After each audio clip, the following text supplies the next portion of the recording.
해설 1. 토마스 아 캠피스와 공동생활 형제단 15세기 초에 그리스도를 본받아가 출현하게 된 것은 시대와 격리된 현상이 아니라 14세기와 15세기에 일어난 광범위한 경건운동 중 한 가지 표현이었다. 많은 사람들이 주장해온 바와 같이 여러 가지로 설명될 수 있겠지만 이 시기는 홀로 은밀하게 드리는 기도와 묵상과 극기 훈련의 실천을 통해 이룩되는 인격적인 신앙 경험에 대한 관심과 영적 생활의 실현과 지속에 대한 관심이 증가된 시대로 특징 지어진다. 이 같은 정신은 교회에 항상 존재해 왔고 특별히 신앙적인 수도회들 중에서 강조되어 왔지만 몇몇 특정한 시기들의 이러한 정신이 다른 시기들보다 더 강력하고 더 일반적으로 표현되었다. 바로 이러한 시기를 우리가 살펴보려고 하는 것이다. 이 시기에 일어난 경건한 심령 부흥 운동은 수도원들뿐만 아니라 세상에서 생활하는 교회 구성원들 중에서 그리고 성직자와 평신도들 중에서 교육받은 자들과 교육을 받지 못한 자들 중에서 함께 일어났다.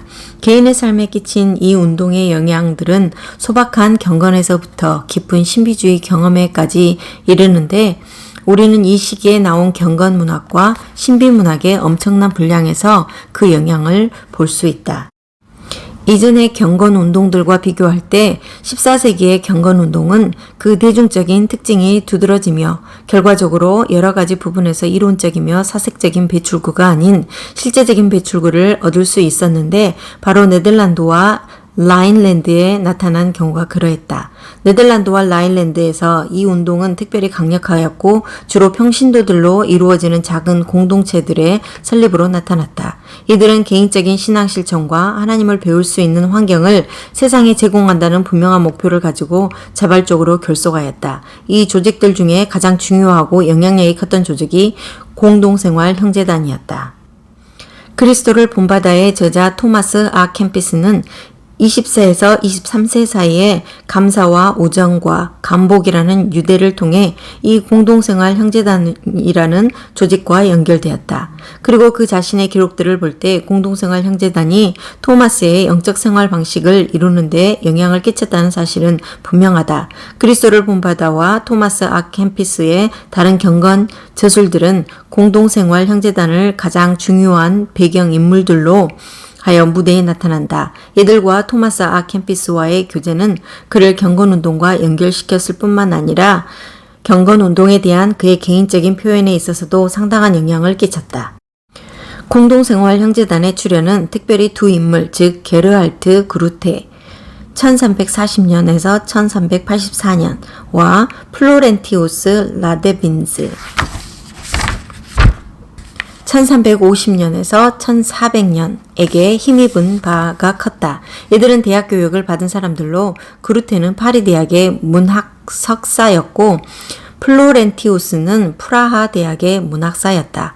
또한 이들은 모두 성직자들이었다. 그루테는 얼마 동안 쾰른에서 교편을 잡았고 에익스의 수도 참사회원으로 봉급을 받고 있었고 그 외에도 몇 가지 성직 수입이 있었다.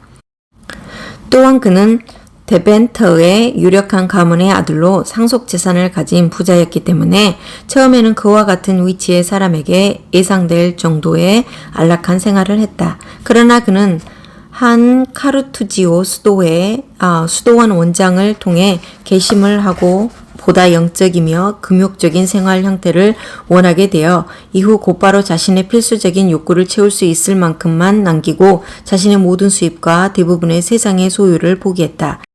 그는 카르투지오 수도원에 3년 동안 은둔했었으나 자신의 은사가 다른 소명에 더 유익하게 사용될 수 있다고 느꼈으므로 신부가 되는 서약을 단념했다. 그 대신 그는 집사직을 맡고 설교를 할 수 있는 자격을 받아 네덜란드에서 광범위한 선교를 성공적으로 수행하며 교회의 폐해들을 공격했고 자신의 설교를 들으러 오는 사람들에게 그들의 세속성과 신령한 일에 대한 무관심을 회개하라고 역설했다.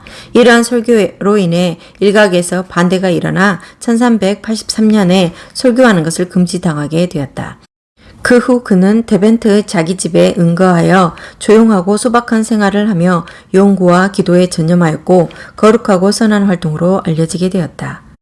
그루테의 설교들과 인격적인 모범은 영향이 컸다. 그리하여 각종 계급 출신의 많은 사람들이 감동을 받아 그루테가 주창한 소박하고 기도에 충실하는 생활 방식을 가정과 평범한 일상생활 가운데 받아들였다.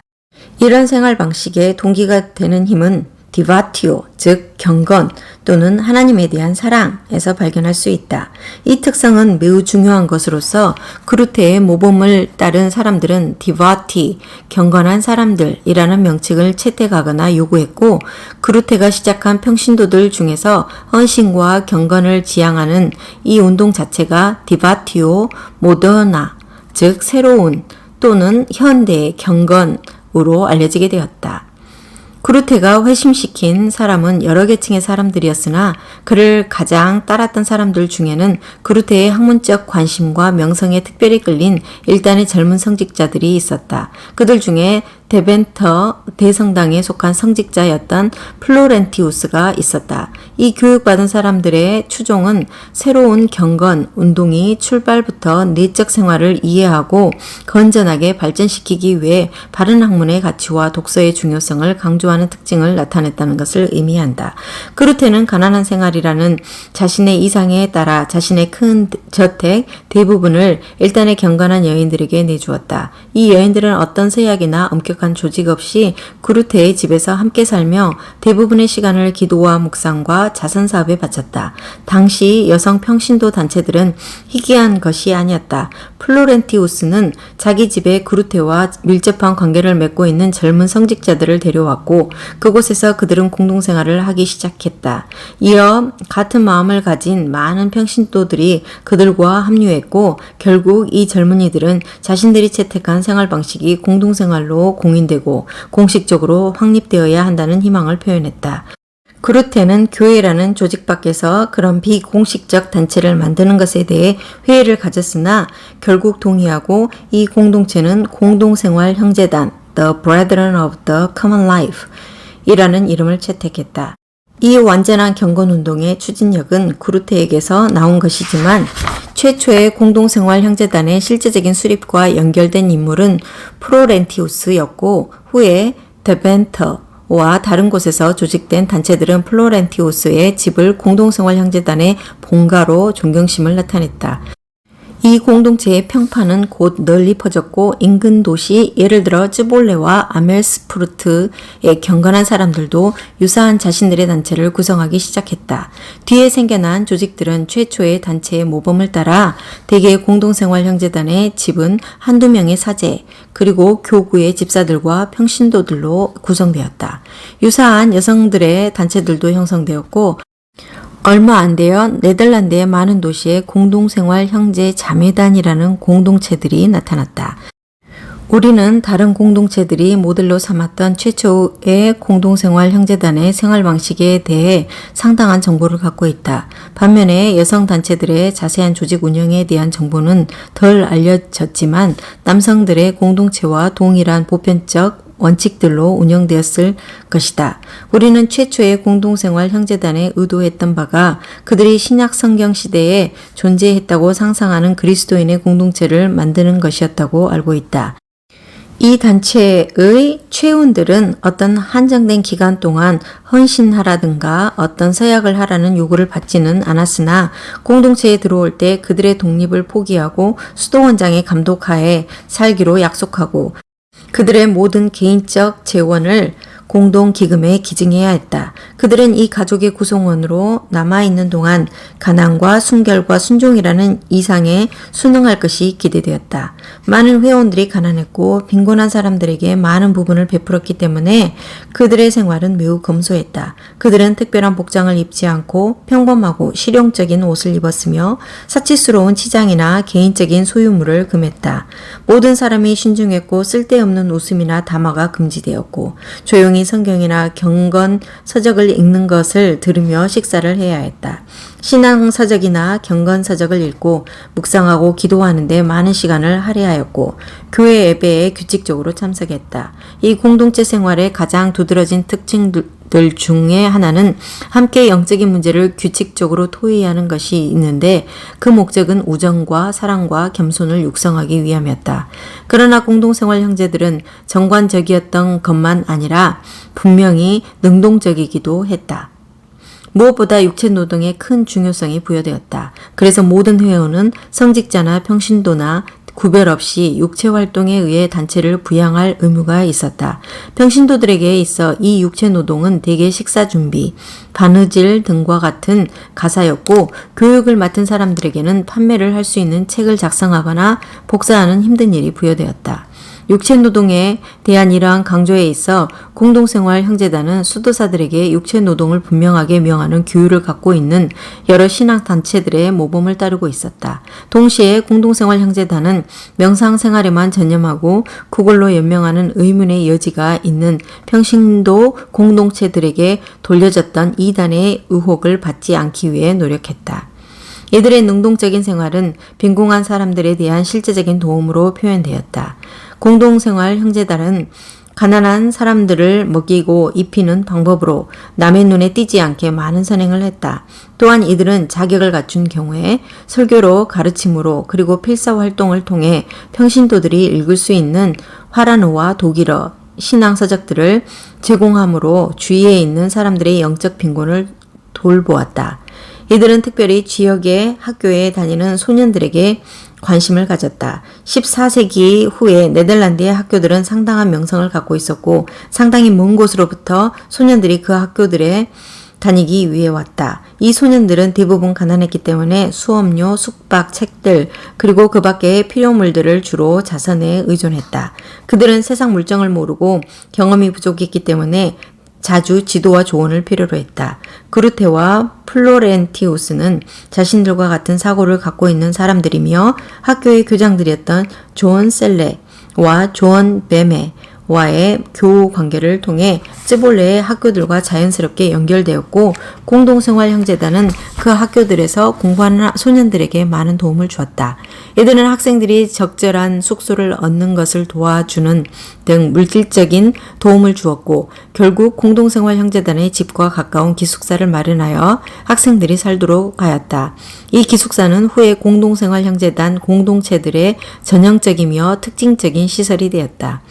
또한 이들은 필기에 재능을 보이는 학생들을 필사자들로 훈련시켜 신앙서적에 대한 증대하는 수요에 응했는데 이것은 동시에 수업료 등으로 요구되는 돈을 어느 정도 제공하는 직업이기도 했다. 그러나 공동생활 형제단의 주요 관심은 학생들의 정신적, 영적 발달이었다.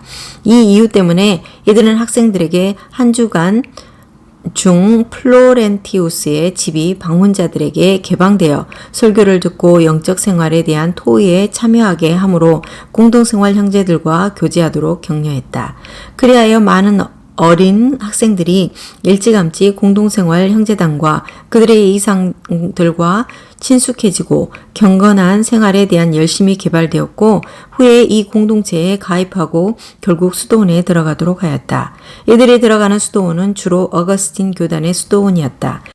그 이유는 공동생활 형제단이 그루테의 활동을 통해 이 교단과 매우 친밀한 교제와 특별한 관계를 발전시켰기 때문이었다. 전형적인 공동생활단체의 생활과 많은 유사점들을 갖고 있었으나 세상에서 생활하는 사람들로 구성되었고 서약으로 사람들을 속박하지 않는 공동생활 형제단이라는 이 파격적인 조직은 상당한 반대를 특별히 탁발 수사들 중에서 야기시키기 시작했다. 그루테의 많은 추종자들이 정식의 수도사 생활을 원했다는 사실과 결합되어 이 반대는 그루테로 하여금 그가 오랫동안 품어왔던 희망을 실현시켜 기성 교단들 중 하나, 즉 어거스틴 교단에 속한 수도원을 설립하게 만들었다. 그루테가 어거스틴 교단을 택한 주요 이유는 존 루이스 브렉과 그의 치밀한 교제 때문이었다. 그루테는 개인적으로 그리고 신앙의 교사로 루이스 브렉을 매우 존경했고 그가 그레넨다에 있을 때 존 셀레와 함께 방문한 적이 있었다. 그에게서 그루테는 선교 활동에 대한 조언과 지지를 얻었다. 그래서 그루테가 자신의 수도원을 설립할 생각을 할 때 이상적으로 받아들인 것이 바로 루스브렉의 공동체였던 것이었다. 그루테는 1384년에 사망하므로 자신의 계획을 실현시키지 못했으나 다른 사람들이 그의 소원을 성취했다. 1387년에 이르러 공동생활 형제단이 된 그루테의 추종자들의 작은 집단은 빈데쉐임의 어거스틴 대성당의 한 수도원으로 공식적으로 설립을 할 수 있었다. 곧 뒤따라 다른 수도원들도 설립되었다. 쯔볼레 근처의 성 아그네스 산에 있는 수도원은 1398년에 설립되었다. 이어 같은 교단의 순교원들이 세워졌고 1994년에 이르러 빈데쉐임은 20개의 순교원을 포함하여 약 100개의 수도원들의 모체가 되었다. 여러 도시에 있었던 공동생활 형제단과 자매단 공동체들은 이 정규적인 단체의 확산으로 사라진 것이 아니라 네덜란드, 벨지움, 독일 곳곳에서 얼마 동안 부단히 번영하고 증가했고 처음에는 이 세상의 공동체를 경유하며 교단의 수도원에 들어가는 것이 통례였다. 이 두 단체들은 상호 조화를 이루고 있었고 자신들이 같은 혈통임을 의식하고 있었고 자신들의 생활 방식의 선각자로 그루테를 기념하여 그를 우리 신앙의 창시자로 칭했다. 이들은 원래의 공동생활 형제단의 전통들을 보존하고 건전한 학문, 육체 노동, 그리고 묵상과 기도에 의해 육성되는 경건에 대해 강조했다. 토마스 아켄피스가 그의 긴 생애 중 거의 전체를 보낸 사회가 바로 이런 사회였다. 토마스 아켄피스는 1379년 또는 1380년에 쾰른에서 약 40마일 떨어진 캠펜이라는 작은 마을에서 존 게르트루드 함멜켄의 아들로 태어났다. 그에게는 1365년에 태어난 존이라는 형이 있었다. 그들의 부모는 재물과는 거리가 멀었으나 이 두 소녀는 라일랜드의 많은 다른 소년들과 마찬가지로 데벤터의 학교에 다니기 위해 그곳으로 갔다. 이들이 그렇게 먼 곳에서 데벤터로 오게 된 동기의 한 가지는 그곳에 그루테가 있었기 때문이었다. 그리고 이들은 새로운 경건 운동의 매력을 느꼈던 것이다. 존 아킨피스는 그루테의 제자와 생도들 중 한 명이 되었고 후에 이 운동의 수도원 분파 설립에 상당히 중요한 역할을 담당했다. 그는 빈더쉐임의 어거스틴 수도회의 새로운 단체 창립 때에 사제복을 입었던 최초의 6명 중 하나였고 성 아그네스 산의 수도원 창립 때에는 빈더쉐임에서 전임되어 그곳의 최초 수도원장이 되었다. 토마스가 약 1392년에 데벤터에 도착했을 때 그의 형은 플로렌티우스에게 도움과 지도를 요청하라는 조언을 해주었다. 당시 플로렌티우스는 그 도시의 공동생활 형제단의 지도자였을 뿐만 아니라 그루테를 계승한 경건운동의 총지도자이기도 했다. 토마스는 플로렌티우스가 자신이 데벤터에 거한 7, 8년 내내 자신에게 특별한 친절을 베풀었다고 말한다. 플로렌티우스는 토마스를 물질적 영적으로 도와주었고 이 단체와 관련을 맺고 있는 젊은 교구 집사들의 공동체의 회원으로 받아들였다. 이 기간 동안 토마스는 그루테의 추종자 제1세대들 중 많은 사람들과 친숙하게 되었고 그들의 훈련들을 관찰하고 영적 생활에 대한 그들의 토의를 들을 풍부한 기회를 얻었다. 이 경건한 사람들은 신령한 주제의 금원들을 수집하는 습관을 갖고 있었는데 토마스도 이 관습을 따라 영적 생활에 대한 많은 교훈과 경건한 성장에 대한 실제적인 조언을 플로렌티우스와 다른 경건한 구성원들의 대화에서 받아 기록하였다가 자신의 경건한 작품들에 사용하였다. 몇 년 후 토마스는 신참자들의 덕성 함양을 위해 플로렌티우스와 그의 추종자들의 삶을 저술했다. 또한 그는 개인적으로 전혀 안면이 없었던 그루테의 삶도 저술했다. 그는 애정과 존경으로 이 저술을 했다. 그렇지만 그의 사랑과 사모를 가장 많이 받은 사람은 다른 누구보다 플로렌티우스였다. 이 인물 전기는 개인적인 기록으로 가득하며 플로렌티우스의 관대함과 극기와 겸손과 경건이 그에게 준 깊은 감명을 기록하고 있다. 결국 토마스도 수도사가 되고 싶은 열망을 느끼게 되었고 1399년에 플로렌티우스의 조언으로 그는 자신의 형이 원장인 수도원에 들어갔다.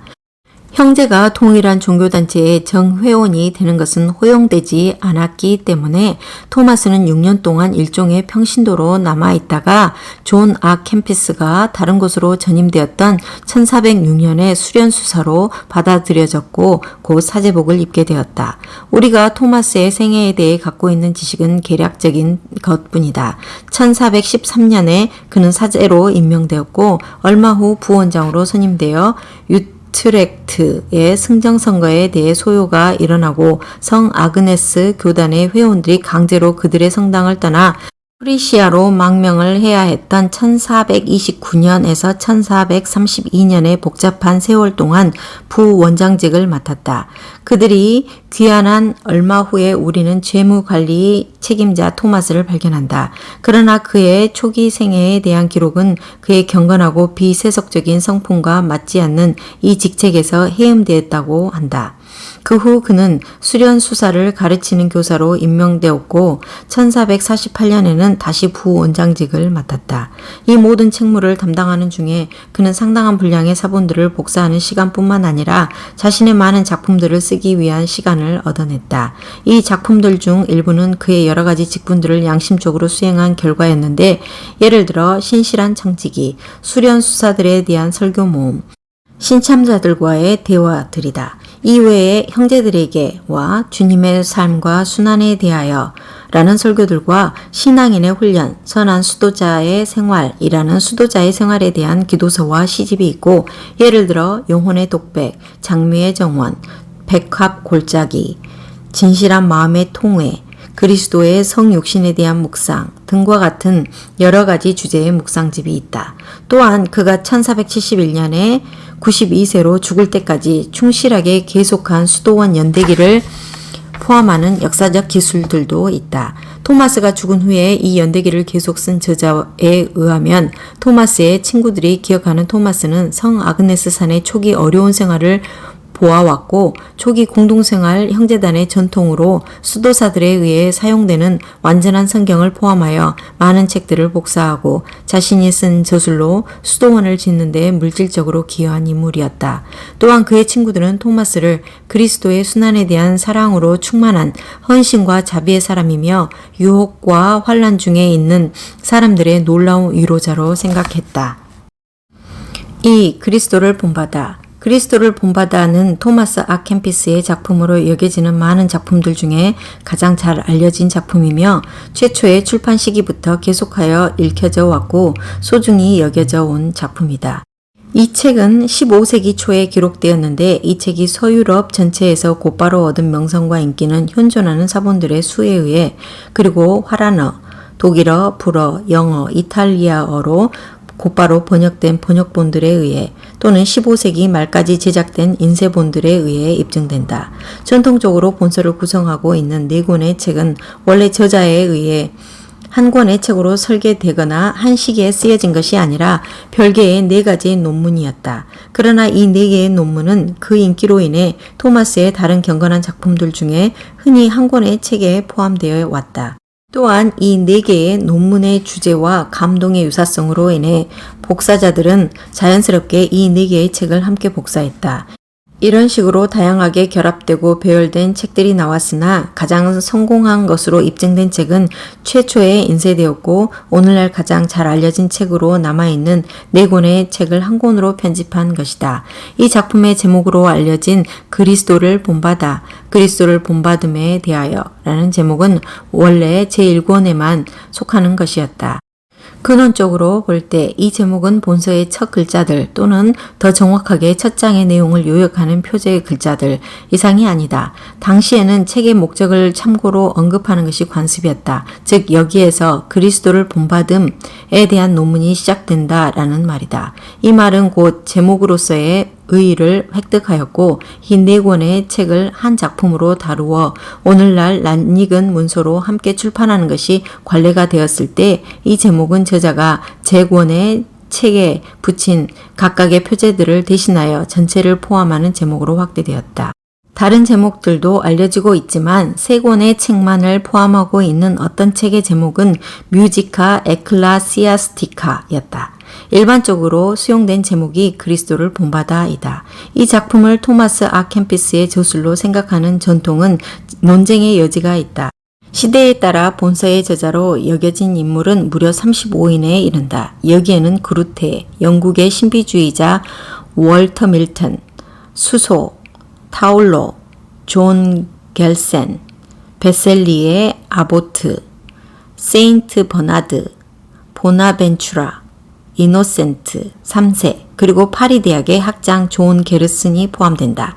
특별히 17세기와 18세기의 본서의 저자의 확인에 대해 상당한 논란이 벌어졌다. 이 다양한 이론들의 지지자들에게 적지 않은 영향을 끼친 선입관은 본서의 저자를 자기 지역의 인물이나 자기 종파의 인물로 주장하고 싶은 욕망이었다.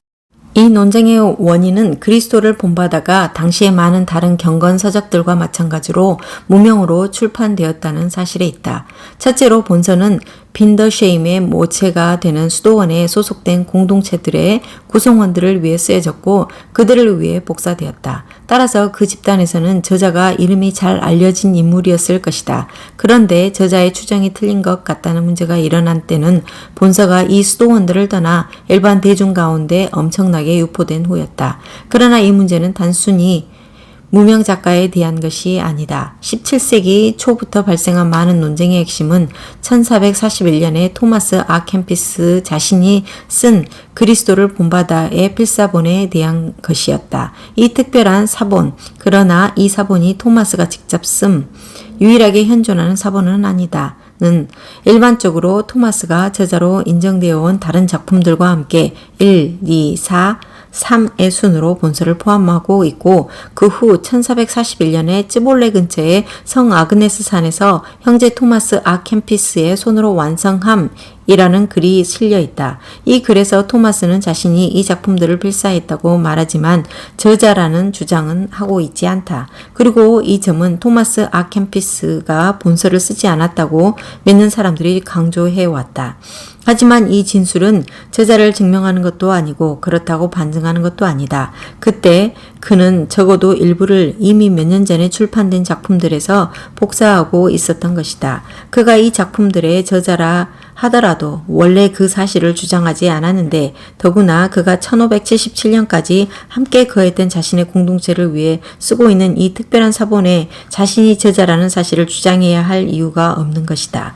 그가 자신이 직접 이 사본을 복사했다고 진술하므로 자신의 권위를 이 사본에 부여해야만 했던 몇 가지 특별한 이유들을 추측해 볼 수도 있으나 특별히 몇 년이 걸린 일을 완료했을 때 끝에 자신의 이름을 첨부하는 필사자들의 일반적인 관행을 그가 따르고 있었다고 추정하는 것이 가장 단순한 추정이다.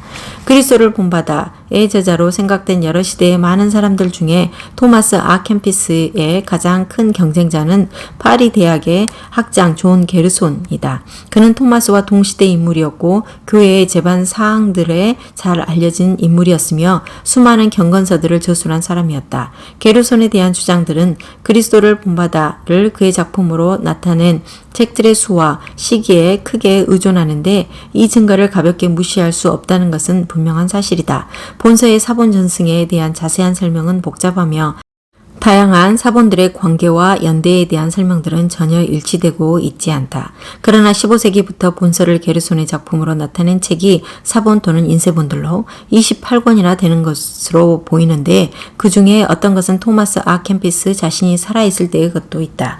게르손의 명칭으로 나온 최초의 명확하게 연대가 추정되는 사본은 1460년대의 것이다. 그리스도를 본받아와 같이 널리 읽힌 무명의 작품이 어떻게 게르손과 같이 잘 알려진 인물의 저술로 추정되었는가를 설명하는 것은 어렵지 않다.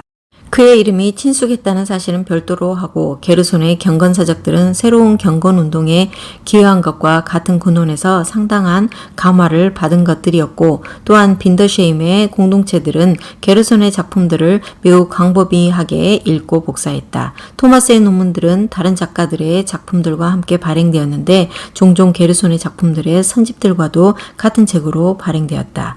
그리스도를 본받아를 게르손의 저작으로 돌리는 초기 판들 중 대부분은 프랑스에서 제작되었는데 이러한 현상의 직접적인 원인은 게르손의 많은 설교와 함께 그리스도를 본받아 중 제3권의 불어 번역을 포함하여 1462년에 발간된 한 권의 책에 있을 것이다. 게르손이 저자라는 것에 대한 반론으로 1423년에 그의 형제가 편찬한 게르손의 저술 목록이나 1482년에 발행된 최초의 그의 작품들 인쇄본에 그리스도를 본받아의 어떤 부분도 포함되지 않았다는 사실이 인용될 수 있다. 또한 게르손은 수도사가 아니었다. 반면에 그리스도를 본받아의 저자는 수도사였다는 추정은 타당한 추정으로 보인다.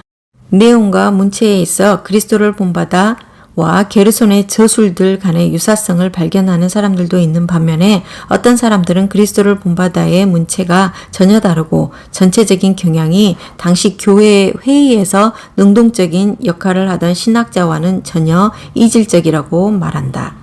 또한 토마스의 작품으로 명확하게 나타내고 있는 수많은 초기 필사본들과 인쇄본들이 존재하고 있으며 이들 중에 일부는 게르손에 대한 주장들을 분명하게 부인하고 있다. 1500년 이전 것으로 연대가 적힌 13개의 사본들의 토마스가 저자로 지칭되는데 이 사본들 중 가장 초기의 것은 브루셀에 있는 1425년의 사본이다.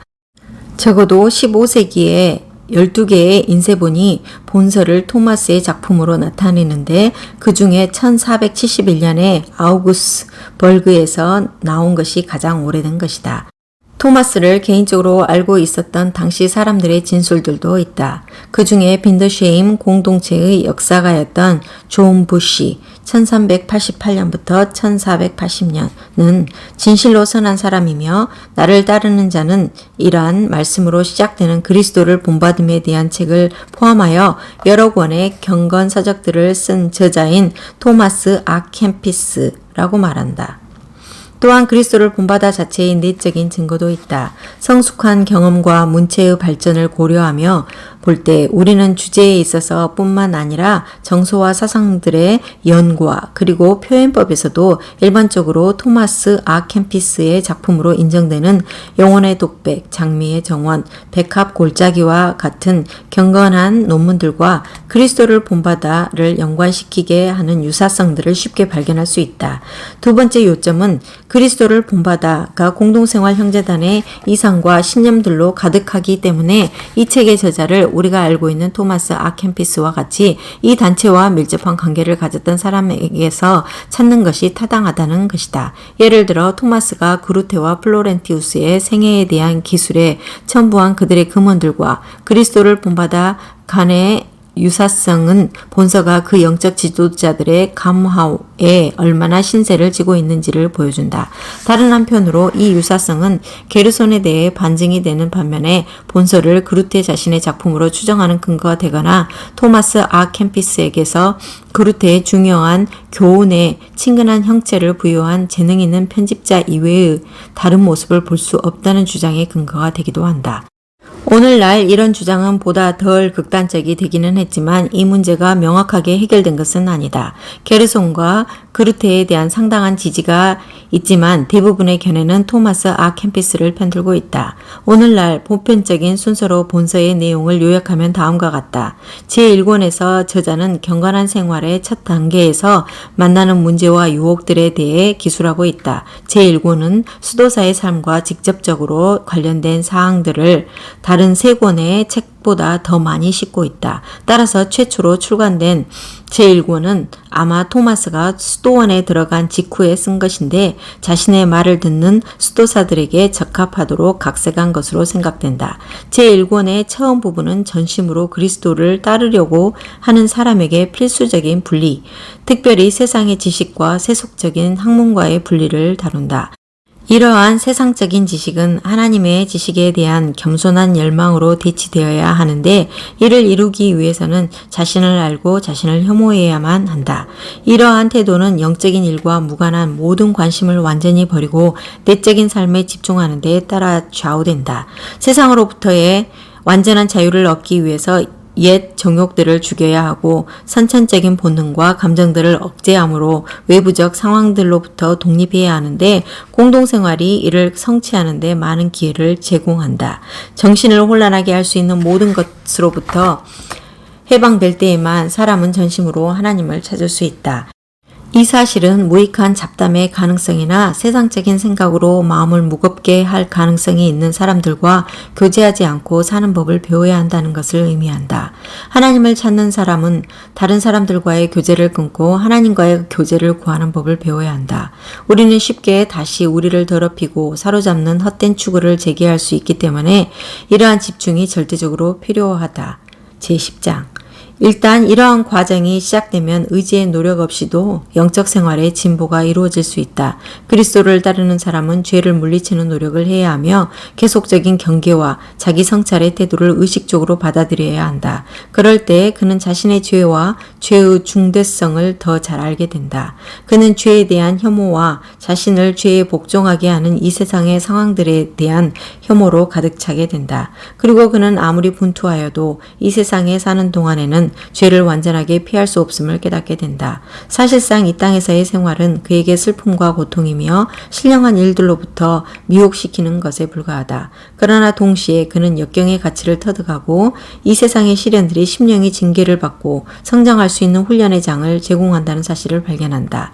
토마스가 성장에 필수적으로 생각한 자질들은 23장에서 요약된다. 즉, 이 세상을 철저히 경멸하고 덕을 훌륭히 실천하는 데에 열성을 더하고 규율을 준수하고 고통을 감수하면서 회개하고 기꺼이 복종하고 자기 자신을 부인하고 그리스도에 대한 사랑을 위해 어떠한 환난도 끈기 있게 참아 나가는 것이다. 제1권의 감정은 도전과 개인적인 노력과 분투와 수고이다. 그리고 이러한 분위기로 제1권은 끝이 난다. 너의 성장은 네가 너의 옛 본성을 얼마나 가혹하게 다루는가에 달려있다. 제2권의 분위기는 보다 차분하다. 제1권의 어려움들을 계속 제시하는 한편 토마스는 여기에서 평화와 안식이 있는 영적 생활의 피난처가 외부의 사건들에 의해 좌우되지 않는다는 사실을 강조한다. 그는 눈을 돌려 마음속을 주시한다. 그는 하나님과 하나님의 인정하심을 구하는 사람은 삶이 그에게 주는 모든 고통에 평안하고 겸손하게 순복할 수 있음을 알고 있다. 이러한 삶의 비밀은 그리스도와의 교제에 존재한다. 우리가 이러한 심령으로 살기 위해 필요한 은혜는 그리스도에게서 받는 것이며 그리스도의 임재하심은 이 땅의 삶에서 누릴 수 있는 유일하게 참되고 진실한 기쁨이다. 제2권에서는 제1권에서보다 은혜와 겸손이 더 두드러지게 나타난다. 제자는 자신의 노력에 의하지 않고 조용히 그리스도의 내재하심을 의지하는 법을 터득하고 있다. 제2권에서 토마스가 다시 또 언급하는 것은 그리스도와의 교제로 말미암는 마음속의 기쁨이다. 그리고 토마스가 2권에서 다른 곳에서보다 더 자주 그리스도의 인성을 나타내는 이름인 예수님이라는 이름을 사용하는 것은 의미심장하다. 그러나 우리가 아무런 희생 없이 이 교제를 얻을 수 있는 것이 아니다. 죄의 세속성은 금방 예수님과 멀어지게 할 수 있다. 그러므로 우리는 그리스도를 따르는 모든 사람이 부름을 받은 곳인 십자가의 고난의 길을 받아들이는 법을 익혀야 한다. 우리는 자기 부정의 고통과 징계의 괴로움을 기대해야 한다. 우리는 고난이 그리스도인의 삶을 피할 수 없는 부분이라는 사실을 직시해야 한다. 제2권의 마지막 장에서 십자가는 더욱 크게 다가온다. 그리고 거룩한 십자가의 왕도에 대하여 라는 마지막 장은 처음과 끝이 자신을 버리고 십자가를 지고 그리스도를 따르라는 명령으로 이루어진다. 제2권의 뒷부분에도 영적 위로가 매우 자주 언급되는데, 즉 영적 기쁨은 십자가의 고통 없이는 경험될 수 없다는 사실을 반복하여 말하는 것이다. 제3권은 영적 위로라는 제목으로 토마스의 주제는 다시 그리스도와의 교제로 얻는 내적인 기쁨을 다루고 있다. 그러나 이 교제는 제2권의 교제와는 상당히 다르다. 제3권의 그리스도는 도미누스, 즉 주님이시다. 그리고 신자는 주님의 겸손한 제자이다. 제3권의 정신은 겸손과 자신의 포기와 하나님의 권능에 대한 인식과 모든 일에 하나님의 뜻을 수용하는 것이다. 제자는 자신의 주님 외에는 아무것도 볼 수 없다. 그러므로 그는 주님의 명령에 응답하도록 자신을 훈련해야 한다. 제자는 자신의 무가치함을 깨달을 때 주님의 사랑을 훨씬 더 분명하게 보게 된다. 주님께서는 제자의 이 같은 무가치함에도 불구하고 그에게 관심을 두시고 그의 천성적인 연약함을 아시고 그에게 절대적으로 필요하지만 절대로 받을 자격 자격을 갖출 수 없는 전능의 은혜를 베푸신다. 제자는 주님의 사랑과 주님의 놀라운 은혜를 묵상할 때 자신의 부족한 사랑을 느낄 수밖에 없다. 그는 모든 장애물을 뛰어넘고 아무것도 어려울 것이 없는 모든 것을 포용하는 사랑을 자신이 아직 느끼지 못한다는 것을 알게 된다. 그러나 그렇게 희미하게 느낌으로써 그는 그러한 사랑이 경험될 때 이 세상에서 그리스도를 위해 그에게 요구되는 어떠한 고난도 대단한 것이 못 된다는 사실을 깨닫게 된다. 제자가 자신의 주님과 영원히 함께할 수 있기 위해 들어가기를 간절히 바라는 영원한 나라의 빛 가운데 이 세상 전체가 더 이상 중요한 가치가 없게 되는 것이다. 주님과 주님의 제자 사이의 관계는 특별히 제3권에서 친밀하게 나타난다. 이 사실은 본서에서 사용하는 대화 형태에 반영된다. 그리스도와 제자는 다른 아무도 들어올 수 없는 조용한 장소에서 함께 대화를 나누는 것으로 묘사된다. 제4권은 다른 부분들보다 더 분명하게 일치를 나타내고 있다. 제4권의 주제는 거룩한 성찬식이고 각 장은 이 주제의 여러 국면을 직접적으로 다루고 있다. 반면에 다른 권들에서 저자는 엄격하게 경계를 정하지 않고 상당히 자유롭게 이야기하는 편이다. 제4권을 진행하면서 토마스는 성찬식을 집행하는 성직자의 책임과 의식에 대해 기술할 기회를 포착한다. 특별히 제5장과 11장을 보라. 따라서 제4권은 토마스의 사제직 수임 1413년 직후에 기록되었고 제3권보다 아마 제2권보다도 먼저 기록되었을 것으로 추측된다. 토마스는 성찬식에 대해 생각하면서 또한 경건, 즉 신자가 성찬을 받고 있을 때나 성찬에 대해 묵상하고 있을 때나 그에게 충만해야 하는 그리스도에 대한 사랑에 대해서도 생각한다. 다른 곳에서도 중요한 부분을 이루는 주님과 주님의 제자 간의 사랑의 결합은 이와 같이 제4권에서도 변함없는 주제를 이룬다. 주님께서는 성찬식에 제자가 주님을 위해 준비한 집에 오시는 신성한 손님으로 나타나신다. 제자는 자신이 그런 귀한 손님을 영접할 자격이 없음을 알고 있다. 그러나 또한 그는 영접해야만 한다는 것도 알고 있다. 성찬은 필요 불가결하다. 왜냐하면 이 가장 고귀한 성찬은 영혼과 육체를 건강하게 하고 모든 영적 질병을 고치는 치료약이며 성찬식에서 악습들이 치유되고 정욕이 제어되고 유혹들이 극복되거나 약화되기 때문이다. 제4장. 그러므로 그는 성찬식에 나아와야 하며 나아와서 준비해야 한다. 그는 자신의 삶을 점검하고 주님의 눈에 거슬리는 모든 죄를 회개해야 하며 온전히 주님의 뜻에 자신을 복종시켜야 한다. 그렇지만 또한 그는 자신의 힘으로 이런 일들 중 어떤 것도 할 수 없다는 것을 깨닫는다. 그는 완전히 그리스도의 은혜에 의존하고 있는 자인 것이다. 그러나 주님께서는 긍휼하심으로 은혜를 내리시고 제자는 놀라움과 경건으로 충만해진다. 이 두 주제, 은혜와 경건은 제4권 전체의 시줄과 날줄로 짜여져 있다. 제자가 생각할 때 그가 가장 큰 기쁨을 얻는 성찬식과 은혜와 경건은 풀래야 풀 수 없게 결합되어 있는 것이다. 이 네 개의 논문으로 제자는 실제적인 금요훈련에 대한 지침서를 만들었다. 그는 경건의 길에 대해서 그리고 기쁨과 슬픔, 도움과 장애를 함께 갖고 있는 영적 생활에 대해 기술한다. 그의 접근법은 사변적이 아니라 철저하게 실천적이며 일상생활의 현실들에 확고하게 뿌리를 두고 있다. 이 때문에 그는 신학적으로 철학적인 문제들을 다루려고 하지 않는다. 그의 기본적인 접근이 논쟁의 여지가 있는 주제들에 대한 토론을 피하고 교회의 전통적인 가르침을 믿음으로 받아들이는 것이라는 사실은 자명하다. 그루테의 제자들과 친밀한 관계를 맺었던 사람에게서 이러한 자세를 보는 것은 놀라운 일이 아니다. 그루테는 말년에 사람의 영적 행복에 기여하는 것이 전혀 없다는 근거로 세속적인 학문과 당시의 철학적 사변 형태를 버렸다. 그리스도를 본받아하는 그루테의 그와 같은 자세를 계속 옹호하고 있는 것이다. 이 책에서 우리는 세상의 지식의 위험들, 교만의 가능성과 마음을 다 바쳐 하나님을 찾는 마음을 훈련시키는 위험들에 대해 조언을 받는다.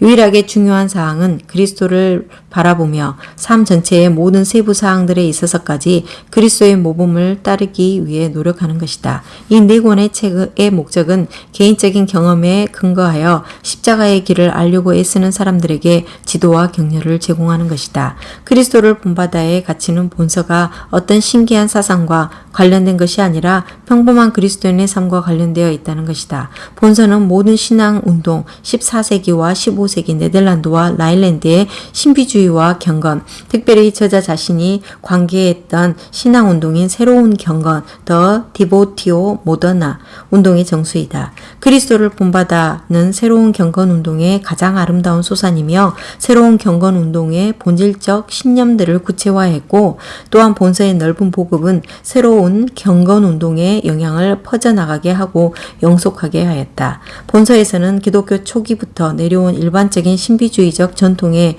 일부분이 상당히 포함되어 있고, 새로운 경건 운동에 직접적으로 기여했던 자료들에서 나온 부분도 상당하다. 그루테와 그의 제자들은 세속적 지식을 버리면서 교부들의 저술과 경건하고 신비주의적인 문헌들을 광범위하게 읽었는데, 이 흔적은 그리스도를 본받아의 각 페이지에서 발견할 수 있다. 그리고 본서에서 셀 수 없이 많은 저자들의 영향이 발견된다. 어떤 면에서 본서는 인용들로 이루어진 것이라고도 말할 수 있다. 오늘날 본서를 특징 짓고 있는 그리스도를 본받아라는 말 자체도 저자의 창작이 아니다. 그러나 인용 방법에서 본서가 다른 저자들에게 빚진 것이 없음이 드러난다. 본서는 발췌문들의 모음집이 아니다.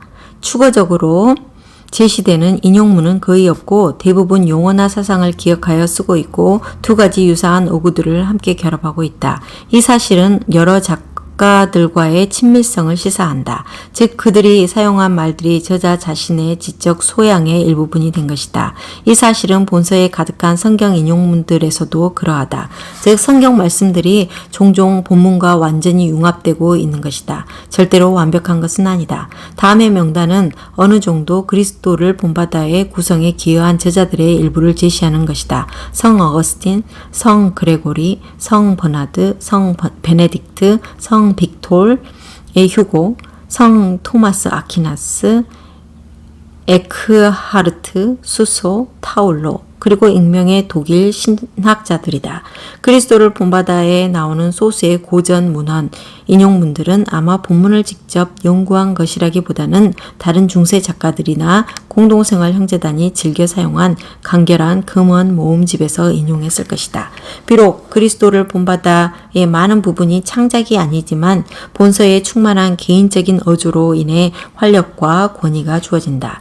저자는 자신의 개성을 나타내지 않는 편이지만 우리는 그가 기술하는 내용이 그 자신의 경험에서 통찰되었고 그가 묘사하는 기쁨과 슬픔을 자신의 삶을 통해 알고 있다는 인상을 받는다. 특별히 우리는 본서 전체에 가득 차 있고 언어 배우의 존재하는 인격을 나타내는 따뜻한 감정에 의해 감동을 받게 된다. 우리는 본서에서 소박한 신뢰와 믿음, 인내, 온유가 모두 완벽하게 나타나기를 열망하는 한 사람, 무엇보다 기도와 찬송 가운데 저절로 터져나오는 그리스도를 향한 사랑과 경건으로 충만한 사람을 본다.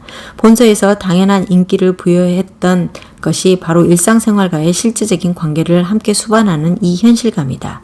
그러나 본서의 직접적인 호소력 중 적지 않은 부분이 본서의 원문인 라틴어 표현법에 의해 좌우된다는 것은 확실한 사실이다. 저자는 분명히 본문의 세련과 완벽성에 상당한 신경을 쓰고 있다. 그리스도를 본받아는 전체적인 문체에 있고 감동을 주고 기억에 남게 하는 간결성과 힘을 갖고 있는 자문서를 생각나게 하는 짧고 함축성 있는 문장들로 이루어진다. 이러한 문장의 효과는 주의 깊게 대조된 어구들의 사용에 따라 크게 좌우된다.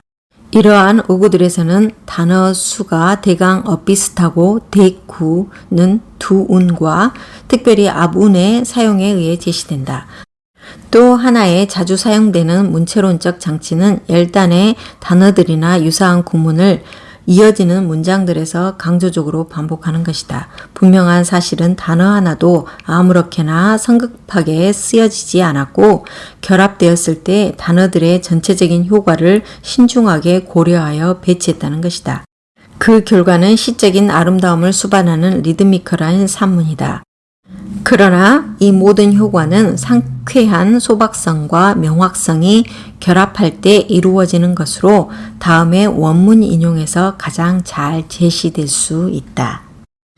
제1권 제1장, 제2권 제3장, 제3권 제5장, 제4권 제7장 이 문체는 여러 가지 점에 있어 자연스러운 라틴어이지만 영어에서 동등어를 발견하기란 어렵다. 따라서 라틴어의 느낌을 어느 정도 영어로 표현하기 위해 문장 운율이 사용되어 왔으나 번역에서 언어의 기교를 상당히 재현하려는 시도는 없었다. 1963년 3월 글라스고에서 베티 노트